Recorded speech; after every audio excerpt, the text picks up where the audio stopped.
بسم اللہ الرحمن الرحیم۔ محترم ناظرین، آج کی اس ویڈیو میں ہم اس حوالے سے بات کریں گے کہ آج بحیثیت مجموعی ہم بحیثیت قوم بے حس ہو چکے ہیں۔ ہمارے حکمران اور خاص کر اسلامی دنیا کے حکمران جو ہے وہ بے حس ہو چکے ہیں۔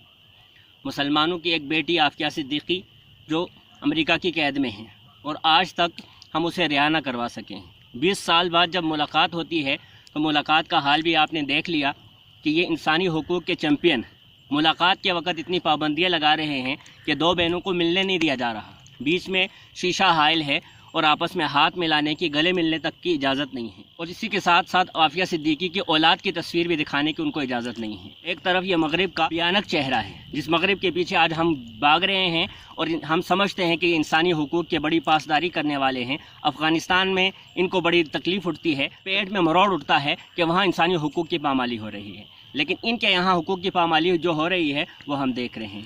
اب کسی سے کیا گلہ کرنا کہ ہمارے اپنے اس سلسلے میں غافل ہیں، حصے کا شکار ہیں۔ تو آج ذمہ داری ہے کہ ہر آدمی جہاں تک اس کی دسترد ہے وہاں تک وہ اپنی آواز کو اٹھائے اور اپنے حکمرانوں سے، اپنی پارٹیوں سے مطالبہ کرے کہ عافیہ صدیقی کے رہائی کے لیے کوشش کی جائے، اور ہر آدمی اپنے طور پر اس آواز کو بھی اٹھائے، اور دوسرا جو اہم کام کرنے کا ہے وہ رب تعالیٰ کے حضور دعا بھی کرے۔